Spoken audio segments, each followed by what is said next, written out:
মুসা আলাইহিস সালাম বলছেন হ্যাঁ আমি জ্ঞানী মানুষ। আল্লাহ পাক ধরলেন, না তুমি সবচেয়ে বেশি জ্ঞানী মানুষ নও। মুসা আলাইহিস সালামের উপরে কি নাযিল হয়েছিল? তাওরাত। আল্লাহ পাক তার সাথে কথা বলেন নাই? বলেছিলেন? তুর পাহাড়ে তিনি আগুন দেখেছিলেন, আল্লাহ পাক কথা বলেছিলেন না? কালিমুল্লাহ বলা হয়। মুসা আলাইহিস সালামকে বিশাল একটা গোত্রের দায়িত্ব দেওয়া হয়েছিল, বনু ইসরাইল। এবং কোরআন খুললে আপনি প্রত্যেকটা জায়গায় দেখবেন মুসা আর ফেরাউন, মুসা আর ফেরাউন, তাই নয় কি? এত বড় একজন জলিল এবং কাদের নবী, আল্লাহ পাক তাকে বলছেন না তুমি সবচেয়ে জ্ঞানী মানুষ নও। তিনি প্রশ্ন করছেন তাহলে কে সেই জ্ঞানী মানুষ? মাহফিল অ্যাপ, একজন মুসলিম হিসেবে মাহফিল অ্যাপ ব্যবহার করা আমাদের ঈমানি দায়িত্ব। তিনি অস্থির হয়ে যাচ্ছেন, আল্লাহ আমি তার সাথে দেখা করতে চাই, I want to meet him, আমি তার সাথে দেখা করতে চাই। সে কোথায়? প্রয়োজনে তার সাথে দেখা করতে যদি আমাকে যুগ যুগ ধরে চলতে হয়, রাস্তায় হাঁটতে হয়, তাও হাঁটবো। কথা বুঝতে পারছেন? আল্লাহ পাক বললেন ঠিক আছে। মাজমাউল বাহরাইন, দুই সাগরের মিলন স্থল বলে একটা কথা আছে। মাজমাউল বাহরাইন, দুই সমুদ্র যেখানে মিলে গেছে, সেখানে তুমি আমার ওই বান্দাকে পাবে। তার নাম হচ্ছে খিদির। কি নাম? খিদির। খিদির মানে হচ্ছে শ্যামল বা সবুজ। একটা বর্ণন এসেছে খিদির আলাইহিস সালাম যেখানে বসতেন সেই জায়গাটা সবুজ হয়ে যেত। এখন এই ব্যাখ্যাটা বাহ্যিকভাবে হতে পারে, এটা ইন্টারপ্রিটেশনও করা যেতে পারে।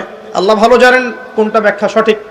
বাহ্যিকভাবেই সব সবুজ হয়ে যেত, নাকি তার জ্ঞানের আলোতে অজ্ঞতা দূর হয়ে সব সবুজ হতো, আল্লাহ ভালো জানেন। তো ব্যাখ্যার একটা সুযোগ আছে। তো তিনি সেখানে গেলেন, তার সাথে একজন সঙ্গীকে নিয়েছেন, তার নাম হচ্ছে ইউশা বিন নুন, একজন যুবক, তরুণ যুবক। তারা দুজন পথ চলছেন।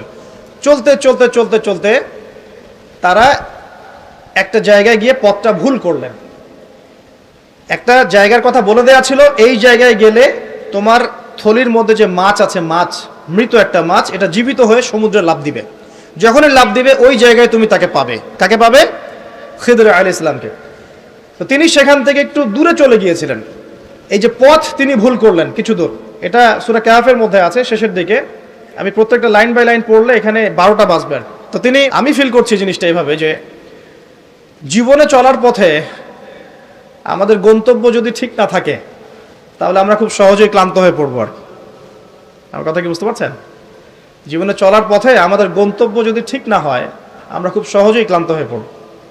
আমাদের গন্তব্য কি? এই গন্তব্য যদি ঠিক না থাকে, যাদের গন্তব্য দুনিয়া, যাদের গন্তব্য বাড়ি গাড়ি, স্ট্যাটাস, প্রতিপত্তি, পলিটিক্যাল পাওয়ার, যাদের গন্তব্য হচ্ছে জাস্ট দুনিয়ার মোহ, তারা খুব সহজেই ক্লান্ত হয়ে পড়বেন। কিন্তু আল্লাহর পথে যারা পথযাত্রী, যাদের গন্তব্য জান্নাত, তারা কখনো ক্লান্ত হয় না। কখনো ক্লান্ত হয়? দেখবেন শেষ বয়সে বৃদ্ধ হয়ে গেছে আলেম, বৃদ্ধ হয়ে গেছেন মুহাদ্দিস, মুফাসসির, এখনো দেখবেন যে সিংহের মতো বক্তব্য দিচ্ছে, দেখেন না? তো এই বিষয়টা আমি ফিল করেছি। আর সামনে যাই, তো তিনি তাকে পেলেন। যখন রাস্তা ভুল করেছেন তখন তার স্মরণ হচ্ছে, আরে মাছ তো নাই, মাছ কোথায় গেল? তখন ইউশা বিন নুন বলছেন মাছ তো আগেই লাফ দিয়ে নদীতে সমুদ্রে চলে গেছে। তখন তিনি বলছেন ওইটাই তো সেই জায়গা ছিল যেখানে তাকে পাওয়া যাবে, চলো। আবার তিনি ব্যাক করে সঠিক জায়গায় আসলেন। এবার তার গায়ে অনেক শক্তি। সঠিক জায়গায় এসে দেখলেন হ্যাঁ, একটা পাথরের উপরে, সাখরা বলে, পাথর খণ্ড, এর উপরে খিদির আলাইহিস সালাম বসে আছেন। কে বসে আছেন? খিদির আলাইহিস সালাম। এবং তিনি তাকে সালাম দিলেন, আসসালামু আলাইকুম ওয়া রাহমাতুল্লাহ। তো খিদির আলাইহিস সালাম বলছেন ওয়ালাইকুম আসসালাম ওয়া রাহমাতুল্লাহ। এই জনমানব শূন্য জায়গায় সালাম কোত্থেকে আসলো? তখন মুসা আলাইহিস সালাম বলছেন যে আমি মুসা। আমি কে? মুসা। খিদির আলাইহিস সালাম বলছেন তুমি কি বনু ইসরাইলের মুসা? তিনি বলছেন, আমি একটু পড়ে শোনাই। ক্বালা লাহু মুসা, মুসা আলাইহিস সালাম তাকে বলছেন, হাল আত্তাবিউকা আলা আন তুআল্লিমানি মিম্মা উল্লিমতা রুশদা। মুসা আলাইহিস সালাম তাকে বলছেন, হে খিদির আলাইহিস সালাম, আমি কি আপনার অনুসরণ করতে পারি এই শর্তে যে আল্লাহ আপনাকে যা শিক্ষা দিয়েছেন সেখান থেকে আমাকে কিছু শেখাবেন? স্টুডেন্টের মতো আসলেন। এবার খিদির আলাইহিস সালাম কি বলছেন? ইন্নাকা লা তাস্তাতিআ মাইয়া সাবরা। আমি তো শেখাতে চাই, কিন্তু তুমি তো আমার সাথে সবর করতে পারবে না। কি পারবে না? তুমি আমার সাথে ধৈর্য ধরতে পারবে না। একজন টিচার কি কখনো এমন কথা বলে স্টুডেন্টকে? কোন পর্যায়ের জ্ঞান, হিকমা, প্রজ্ঞা, আধ্যাত্মিকত্ব থাকলে একজন মানুষ আগে থেকেই বলতে পারে যে তুমি তো আমার সাথে সবর করতে পারবে না? তিনি বলেন ওয়া কাইফা তাসবিরু মা লাম তুহিত বিহি খুবরা। তুমি কেমন করে সবর করবে যে তোমাকে তো এই বিষয়ে কোনো খবরই দেয়া হবে না। ক্বালা সাতাজিদুনি ইনশাআল্লাহু সাতাজিদুনি ইনশাআল্লাহু সাবিরান ওয়া লা আ'সি লাকা আমরা। মূসা আলাইহিস সালাম বলছেন ইনশাআল্লাহ আপনি আমাকে ধৈর্যশীল পাবেন এবং আমি আপনার কাজে কোনো রকমের ভ্যাটো দিব না, বাধা দিব না। আপনি করেন যা ইচ্ছা, আমি আপনার কাজে কোনো বাধা দিব না। আচ্ছা, এবার তারা চলতে লাগলেন। ওকে, তিনি বললেন ক্বালা ফাইনিত্তাবা'তানি ফালা তাসআলনি আন শাই। খিদর আলাইহিস সালাম বলছেন তুমি যদি আমাকে ফলো করতেই চাও তাহলে আমাকে কোনো প্রশ্ন করতে পারবে না, আমি যা করব চুপচাপ দেখতে হবে, পরে আমি তোমাকে জানিয়ে দেব, কিন্তু তোমার কোনো প্রশ্ন করা চলবে না। এমন করে টিচার দেখেছেন ছাত্রকে বলে প্রশ্ন করতে পারবে না, যা পড়াচ্ছি পড়ো, যা বুঝাচ্ছি বুঝো, যেমনে চালাচ্ছি চলো। পৃথিবীর সবচেয়ে জ্ঞানী মানুষ কে? খিদর আলাইহিস সালাম। এবার চলছেন ফানতালাকা, তারা দুজন চলতে লাগলেন হাত্তা ইযা রাকিবা ফিস সাফিনা খরাকাহা। আমি শর্ট করে বলছি, তারা চলতে লাগলেন একটা নৌকা, এই নৌকায় করে তারা একটা নদী পার হলেন। এই নৌকার যে মাঝি বিনা পারিশ্রমিকেই তাদেরকে পার করালো। কিনারায় যাওয়ার আগেই খিদর আলাইহিস সালাম নৌকার তলদেশটা ফুটা করে ফেললেন। কাজটা কি ঠিক হলো?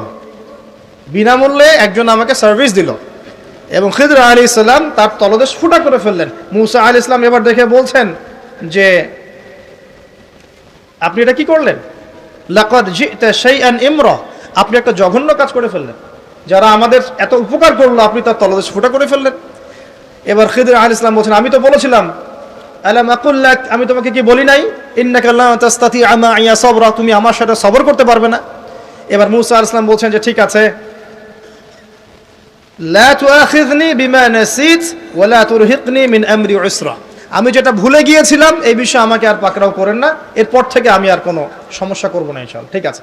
আবার তারা চললেন, চলতে পথে এবার একটা বালকের দেখা, ছোট।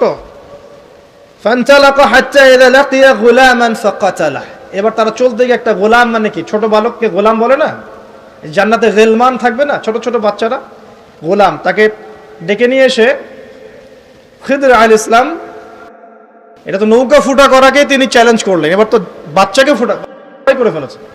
এবার তিনি বলছেন যে সুবহানাল্লাহ, ক্বালা আকাতালতা নাফসান যাকিয়াতান বিগাইরি নাফস লাকাদ জি'তা শাইআন নুকরা, আপনি নিষ্পাপ একটা নিষ্পাপ পবিত্র একটা বাচ্চাকে এভাবে হত্যা করে ফেললেন, আপনি তো একটা জঘন্য অপরাধ করে ফেললেন। কে বলছেন এই কথা? মূসা আলাইহিস সালাম। আবার তিনি বলছেন ক্বালা আলাম আকুল লাক ইন্নাকা লা তাসতাতি'আ মা'ইয়া সাবরা, আমি কি তোমাকে বলি নাই তুমি আমার সাথে সবর করতে পারবে না? শেষবারের মতো ক্বালা ইন সাআলতুকা আন শাইইন বা'দাহা ফালা তুসাহিবনি, এরপর যদি আমি আরেকটা কোশ্চেন করেছি তাহলে আমাকে আর সাথে নিয়েন না। কে বলছে কথা? মূসা আলাইহিস সালাম। যিনি বলছেন আমি জ্ঞানী মানুষ, যার উপর তাওরাত নাযিল হচ্ছে। এবার ফানতালাকা, তারা চললেন হাত্তা ইযা أتايا أهل قرية استطعما أهلها فأبوا أن يضيفوهما فوجدا فيها جدارا يريد أن ينقض فأقامه قال لو شئت لاتخذت عليه أجرا। ঘটনা হচ্ছে এই যে তারা এবার চলতে পথে একটা গ্রামে প্রবেশ করলেন, গ্রামের লোকজনের কাছে মেহমানদারি চাইলেন, পানি খাবার নাস্তা পানি কিছু হবে, কোনো মেহমানদারি পেলেন না।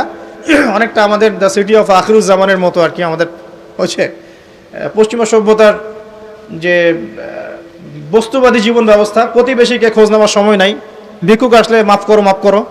আচ্ছা না, এখন কি মানুষের উপকার করতে খুব বেশি পছন্দ করে? সত্যি কথা বলেন দেখি, বেশিরভাগ মানুষই কি এখন মানুষের উপকার করতে পছন্দ করে? বরং বাসায় মেহমান আসলে মানুষ বিরক্ত হয়। বাসায় মেহমান আসলে কি হয়? মানুষ বিরক্ত হয়, মুখে না বললেও মনে মনে বিরক্ত হচ্ছে, কবে যাবে। বাসায় গেলে জিজ্ঞাসা করে খেয়ে আসছেন না, গিয়ে খাবেন, জিজ্ঞেস করে না। তো মানুষ কিন্তু এখন বস্তুবাদী। এই যে গ্রামটা ছিল এমনই হয়তো বা, সেই গ্রামের মানুষ খাবার দিচ্ছে না, সিম্পল একটা মানে একটা সৌজন্যবোধ যে খাবার পানিতে আপ্যায়ন করছে না। কিন্তু খিদর আলাইহিস সালাম দেখলেন ওই গ্রামের কোনো একটা বাসার একটা দেয়াল পড়ে গেছে, ধসে গেছে। এই দেয়ালটাকে তিনি নিজের হাতে পুরো নির্মাণ করে শক্ত একটা জায়গায় নিয়ে গেলেন। এটা দেখে মূসা আলাইহিস সালাম বলছেন আপনি চাইলে কিছু আজর বা প্রতিদান নিতে পারতেন, কিছু পারিশ্রমিক নিতে পারতেন, মেহমানদারি করলো না, কিছু পারিশ্রমিক দিলে আমরা কিছু কিনে খেতে পারতাম। তো এবার খিদর আলাইহিস সালাম বলেন হাদা ফিরাকু বাইনি ওয়া বাইনাক, এই হলো তোমার আর আমার মাঝের ফিরাক, মানে বিচ্ছেদ, এরপরে তোমার সাথে আমার আর পথ চলা হলো না। আমাদের নবী মুহাম্মদ সাল্লাল্লাহু আলাইহি ওয়াসাল্লাম বলেছিলেন হাদিসের মধ্যে, যদি সেদিন মূসা আলাইহিস সালাম এভাবে কাউন্টার প্রশ্নগুলো না করতেন অনেক জ্ঞান হয়তো শেখা যেত, কিন্তু এটা হলো না। প্রথমে যে বলেছেন খিদর আলাইহিস সালাম, ইন্নাকা লা তাস্তাতিআ মাইয়া সাবরা, তুমি আমার সাথে সবর করতে পারবে না, এটা কি ফলেছে না ফলে নাই? ফলেছে না ফলে নাই? আচ্ছা, এবার চলেন সামনে। তিনি বিচ্ছেদের আগে বলছেন, ঠিক আছে, যাওয়ার আগে আমি তোমাকে জানিয়ে দিব কি কারণে আমি এই কাজগুলো করেছি। এক নাম্বার, আমি যে নৌকাটা ফুটা করেছিলাম, আমি শর্ট করে বলছি, ওই নৌকা যদি ফুটা না করতাম তাহলে এই সমুদ্রের পিছনে একটা জলদস্যুদের দল ছিল, এরা ভালো ভালো নৌকাগুলোকে হাইজ্যাক করে, সিজ করে নেয়। এই নৌকা ফুটা আছে, এই নৌকা তারা নিবে না। বাহ্যিক চোখে মনে হচ্ছে যে আমি ওই ব্যক্তিদের ক্ষতি করেছি, কিন্তু আসলে আমি ওই ব্যক্তিদের কিন্তু উপকার করেছি প্রকৃত অর্থে। তুমি সেটা বুঝতে পারো নাই, কারণ তুমি বাইরের চোখ দিয়ে দেখেছো, আর আমি আল্লাহ পাকের মারেফত দিয়ে দেখেছি। কথা কি বুঝতে পারছেন? দ্বিতীয় যে বাচ্চাটাকে আমি খুন করেছি, বা খুন না, এটা খুন বলা ঠিক হবে না, হত্যা করেছি, সেই বাচ্চাটাকে আমি নিজেরই করি নাই, আল্লাহ পাকের আদেশে করেছি। কারণ এই বাচ্চা যদি বড় হতো তাহলে এই বিশ্বের বড় কাফেরদের একজন হতো। যদি ফেরাউনকে ছোটবেলায় করতো তাহলে কি ফেরাউন বড় হতো? আচ্ছা, যাই হোক, যদিও এটা তাকদীর বা কদর, এটা আমি আল্লাহর আদেশে করেছি, আমি নিজের মন গড়া কোনো দর্শনে কাজটা করি নাই, আল্লাহর হুকুমে করেছি। তৃতীয় যে দেয়ালটা আমি নির্মাণ করেছিলাম, ওই বাড়িতে থাকে দুইজন এতিম বালক, যাদের পিতা এবং মাতা খুবই সৎ ছিল। কি ছিল? সৎ ছিল। এখানে একটা ছোট্ট কথা বলে দেই, আপনি আমি যদি পিতা মাতা হিসেবে সৎ হই, নেককার মুত্তাকি পরহেজগার হই, আমাদের বংশধরদের ভালো মন্দ দেখার দায়িত্ব আল্লাহ পাকের। এই যে খিদর আলাইহিস সালাম বহু বছর পর সেখানে এসেছেন, পিতামাতা অনেক আগেই মারা গেছেন, ওই খিদর আলাইহিস সালামের হাতে এতিম বালকের খেদমত আল্লাহ পাক করে দিলেন। বুঝতে পারছেন কথা? তো এতিম দুই বালকের এই দেয়াল ছিল, এই দেয়ালের নিচে ওই দুই এতিম বালকের পৈতৃক রেখে যাওয়া কিছু সম্পত্তি আছে মাটির নিচে। যদি দেয়াল নির্মাণ না করতাম, মানুষ ওই সম্পদ নিয়ে চলে যেত। এখন দেয়াল দিয়ে আমি এটাকে শক্ত করে দিয়েছি, এরা যখন বড় হবে তখন সেই সম্পদ পাবে। তো বাহ্যিকভাবে তোমার কাছে মনে হয়েছে আমি বিনা পারিশ্রমিকে অহেতুক একটা কাজ করছি, কিন্তু সত্যিকার অর্থে আল্লাহর হুকুমে আমি সেটা দেখেছি যা তুমি দেখতে পারো নাই, আমি সেটা বুঝেছি যা তুমি বুঝতে পারো নাই। এরপরে তাদের বিচ্ছেদ হয়ে যায়। আমি আপনাকে একটু দেখাই যে এখানে দেখুন, তিনটা ক্ষেত্রেই মূসা আলাইহিস সালাম বাহ্যিকতাকে প্রাধান্য দিয়েছেন, কিন্তু খিদর আলাইহিস সালাম ইন্টারনাল আইজ, বা আমরা যেটাকে বলি ইন্টারনাল অবজারভেশন, এটাকে প্রাধান্য দিয়েছেন। আপনি আর আমি যদি খিদর আলাইহিস সালামের মতো মুত্তাকি, পরহেজগার, জ্ঞানী, নিরহংকারী এবং বিনয়ী হতে পারি, কোরআন এবং সুন্নাহর মানদণ্ড চর্চা করে, ইখলাস ঠিক রেখে, নিয়াত ঠিক রেখে, শুধুমাত্র আল্লাহ পাকের সন্তুষ্টির জন্য আল্লাহর পথে দাওয়াতের কাজ, মেহনতের কাজ, দিনের প্রচার প্রসারের কাজ করতে পারি, ইনশাআল্লাহ তাআলা আপনার যদি হৃদয়টা কলবুন সালিম হয়, কলবের মধ্যে নূর থাকে, আল্লাহর মারিফত থাকে, ইনশাআল্লাহ আপনি এমন কিছু দেখবেন যা সবাই দেখবে না, আপনি এমন কিছু শুনবেন সবাই শুনবে না, আপনি এমন কিছু উপলব্ধি করবেন যা সবাই করতে পারছে না। এখানে তিনটা ক্ষেত্রেই খিদর আলাইহিস সালাম এমন কিছু দেখেছেন, বুঝেছেন যা মূসা আলাইহিস সালাম পারেন নাই। পৃথিবীর সবচেয়ে জ্ঞানী মানুষের এক্সাম্পল আপনাকে দিচ্ছি। এই তিনটা ঘটনা আপনি কি বুঝলেন? বাহ্যিকতা আর রিয়েলিটি, যেটা দেখা যাচ্ছে বাহ্যিক চোখ দিয়ে, আর রিয়েলিটি, বাস্তবতা এক জিনিস না। দেখেন, খিদর আলাইহিস সালাম কিন্তু একদিনে একা একা হয়নি। প্রথমত আল্লাহ পাক তার সম্পর্কে কি বলেছেন একটা কথা বলে দিই। আল্লাহ পাক বলছেন যে তিনি আল্লাহর একজন বান্দা ছিলেন, ফাওয়াজাদা আবদান, তিনি আল্লাহর একজন বান্দা ছিলেন, মিন ইবাদিনা, আল্লাহর বহু বান্দাদের মধ্যে তিনি একজন আল্লাহর বান্দা ছিলেন। কে? খিদর আলাইহিস সালাম। আতাইনাহু রাহমাতাম মিন ইনদিনা, খিদর আলাইহিস সালামকে আমি আমার পক্ষ থেকে রহমত দিয়েছিলাম। আল্লাহর পক্ষ থেকে কি দিয়েছেন আল্লাহ পাক? রহমত, দয়া। আপনি দয়ালু না হতে পারলে, আপনি যদি দয়ালু না হতে পারেন, তাহলে আল্লাহর সেই মারিফত, নূর আর জ্ঞান পাবেন না। তো আগে মানুষের প্রতি, উম্মার প্রতি, সবার প্রতি দয়ালু হতে হবে। তো হ্যাঁ, সবাই আমার ভাই, সবাই আমার উম্মার অংশ, আমি সবার কল্যাণ চাই, কেউ আমার শত্রু নয়। একটা দয়ালু মনোভাব তো লাগবে আগে। নিজের আগে মনে করেন আমি হকের ডিলার, জান্নাতের ডিলার, তোমাদের লিজ লাগলে আসো নিয়ে যাও, তাহলে তো সমস্যা। মনের মধ্যে যদি হিংসার, বিদ্বেষ, পরশ্রী কাতরতার, অহংকারের এইসব বিষ বাষ্প পুষে রাখেন, তাহলে খিদর হবেন কিভাবে? নূর পাবেন কিভাবে? মারিফত অর্জন করবেন কিভাবে? আর হক বাতিল চিনবেনই বা কিভাবে? নিজে চিনবেন না, মানুষকে চেনাবেন কিভাবে?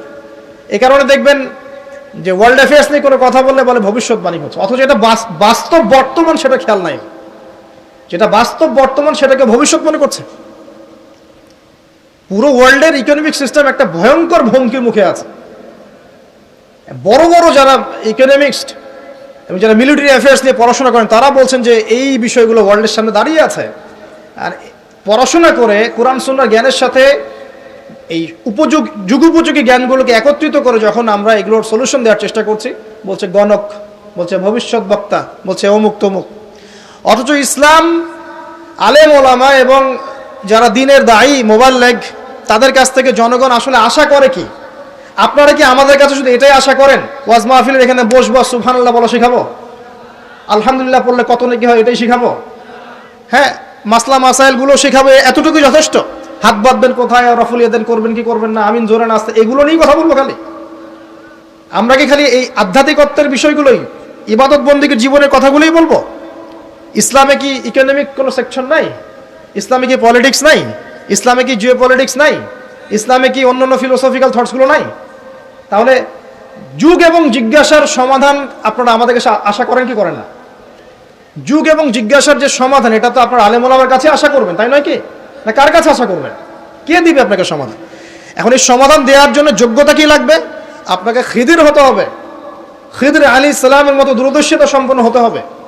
কিভাবে হবেন? ওই যে আল্লাহ পাক বলছেন, আমি তাকে রহমত বা দয়া দিয়েছি। আগে দয়ালু হতে শেখেন, আগে মনের হিংসা দূর করেন, মনটা পবিত্র করেন। আগে পবিত্র হচ্ছে না, টেনশনের কিছু নাই। আল্লাহওয়ালা কোনো মানুষের কাছে আসেন, এসে পড়ে থাকেন, পবিত্র হয়ে যাবেন ইনশাআল্লাহ। আল্লাহওয়ালা যে মানুষরা আছেন, আল্লাহর মারিফতওয়ালা মানুষরা, তাদের কাছে সোহবতে গিয়ে পড়ে থাকেন 5 দিন 7 দিন 1 মাস 40 দিন, ইনশাআল্লাহ দেখবেন আপনি অনেক কিছুই শিখবেন। সবকিছু বইপত্র পড়ে শেখা যায় না, সবকিছু বইপত্র পড়ে আর এই সার্টিফিকেটস অর্জন করে সব শেখা যায় না। কেন শেখা যায়? আল্লাহ পাক বলছেন, আতাইনাহু রাহমাতাম মিন ইনদিনা ওয়া আল্লামনাহু মিন লাদুন্না ইলমা। এই হচ্ছে পয়েন্ট। আল্লাহ বলছেন, আমি খিদিরকে আমার পক্ষ থেকে জ্ঞান শিখিয়েছি। কার পক্ষ থেকে? আমি আবার বলছি, ওয়া আল্লামনাহু মিন লাদুন্না ইলমা।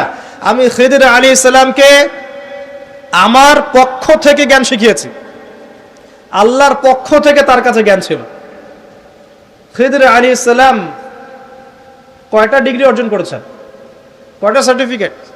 কোন কোন স্কুল কলেজ ইউনিভার্সিটি? তিনি কি হার্ভার্ডে পড়েছিলেন? তিনি কি কেমব্রিজে পড়েছেন? আমাদের প্রাচ্যের অক্সফোর্ডে পড়েছেন? তো এখানে পড়েও খিদির হতে পারছি না কেন? তাহলে সমস্যা কোথায়? তার মানে জ্ঞান শুধুমাত্র প্রোটেস্ট্যান্ট ভার্সনে সার্টিফিকেটস অর্জন করা নয়, আর বইপত্রের খালি লেটার্সগুলোকে মুখস্থ করাই নয়, এগুলোই জ্ঞান নয়। যতক্ষণ পর্যন্ত এগুলোর আমল না আসবে এবং আল্লাহওয়ালা মানুষের সোহবতে না থাকবে, আত্মশুদ্ধি অর্জন না হবে, কলব পরিষ্কার না হবে, ততক্ষণ পর্যন্ত আল্লাহর মারিফত পাবেন। আমি কি কথা বোঝাতে পারছি? একটু উঁচু স্তরে কথা বলছি হয়তো আপনাদের সামনে, কিন্তু কথাগুলো খুব ইম্পর্টেন্ট। আপনারা পরে বুঝবেন, রেকর্ডিং হচ্ছে, পরে বারবার শুনেন। শুধুমাত্র প্রোটেস্ট্যান্ট ভার্সনে এগুলো মুখস্থ করার মধ্যে জ্ঞান সীমাবদ্ধ নয়।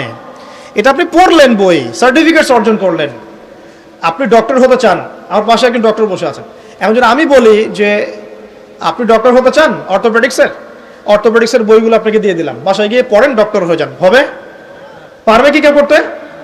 তাকে মেডিকেল কলেজে ভর্তি হতে হবে, ক্লাস করতে হবে, তার চেয়ে বড় বড় ডক্টরদের সোহবতে থেকে জ্ঞান শিখতে হবে, প্র্যাকটিক্যাল করতে হবে, কত কাজ।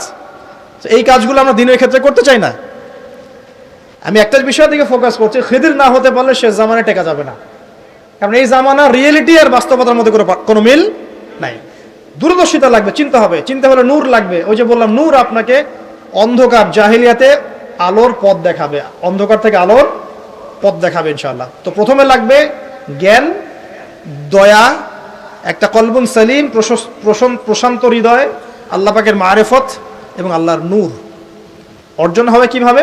প্রথমে আপনি জ্ঞান অর্জন করে আমল করবেন, এরপর আল্লাহওয়ালা মানুষের কাছে থাকবেন, তাদের সাথে সম্পর্ক রাখবেন, আলেম ওলামা থেকে ডিটাচড হয়ে থাকবেন না, কখনো না। তাদের সোহবতে গিয়ে গিয়ে পড়ে থাকবেন। সপ্তাহে 5 দিন কাজ করছেন, 2 দিন তো ফ্রি আছেন, 2 দিনের মধ্যে 1 দিন সময় দিবেন। পারা যাবে না? বহু ওলামায়ে কেরাম বাংলার আনাচে কানাচে কাজ করছেন, অফলাইনেই, অনলাইনে তাদেরকে পাবেন না আপনি। এমনও আল্লাহওয়ালা মারিফতওয়ালা মানুষ আছে বাংলাদেশের মাটিতে, যাদেরকে আপনি অনলাইনে একটা ছবিও খুঁজে পাবেন। শুধুমাত্র নিজে নিজে জ্ঞান অর্জন নয়, আমল দরকার, সোহবত দরকার। আর কি দরকার? বললাম কলবুন সালিম, প্রশান্ত একটা হৃদয় দরকার, আল্লাহ নূর দরকার, মারিফত। এরপরে দেখবেন আপনি এমন কিছু দেখছেন, শুনছেন, বুঝতে পারছেন যেটা সবাই পারবে না। এখানে দেখেন তিনটা ক্ষেত্রেই খিদর আলাইহিস সালাম কি সঠিক না ভুল? সঠিক না ভুল? আচ্ছা, এখন তার কাজগুলোকে মূসা আলাইহিস সালামের কাছে কি মনে হচ্ছিল, সঠিক না ভুল? ভুল। এই জামানাটা সেই জামানা যে জামানায় আপনি দেখবেন সত্য মিথ্যার মানদণ্ড উল্টে গেছে। আমানতদারকে খেয়ানতকারী বলা হচ্ছে, খেয়ানতকারীকে আমানতদার বলা হচ্ছে। প্রচন্ড রকম উগ্র একজন মানুষকে আপনি বলছেন ভালো মানুষ, কিন্তু একজন ভালো মানুষকে আপনি বলছেন উগ্র। প্রচন্ড রকম জালেম একটা সভ্যতাকে আপনি বলছেন একদম বিশ্বের সবচেয়ে উন্নত সভ্যতা, কিন্তু আদতে তারা বিশ্বের সবচেয়ে নিকৃষ্ট সভ্যতা। বাহ্যিকভাবে আপনি দেখছেন ইকোনমিক প্রোগ্রেস, আসলে দেখছেন ধসে যাচ্ছে। বাস্তবতা হচ্ছে এটা ধসে যাচ্ছে। আপনি দেখছেন নারীর অধিকার একদম, আদতে নারীরা জাহান্নামী হচ্ছে বেশি বেশি। বাহ্যিকভাবে দেখছেন যে পোশাক চেঞ্জ হয়ে যাচ্ছে, ছেলের পোশাক মেয়ে, মেয়ের পোশাক ছেলে, তাই না? এটা শুধু বাহ্যিক পোশাকেই হচ্ছে না, এটা আপনার সমাজের ফাংশনাল রোলটাও চেঞ্জ হচ্ছে। সমাজের ফাংশনাল রোলের মধ্যে মেয়ে ছেলের জায়গায় আসছে, ছেলে মেয়ের জায়গায় যাচ্ছে। ভিতর থেকে দেখা শেখেন, আপনি ভিতর থেকে দেখা শেখেন। দেখছি আমরা উম্মার জন্য অনেক কিছু করে ফেলছি, কিন্তু আদতে আমরা এখনো ঐক্যবদ্ধই হতে পারছি না। আমরা সবাই মিলে একটা জায়গায় আসতেই পারছি না এখনো। ছোটখাটো বিষয়গুলোকে নিয়ে অনলাইন অফলাইন গরম করে রেখে দিচ্ছে একেবারে, তাই না?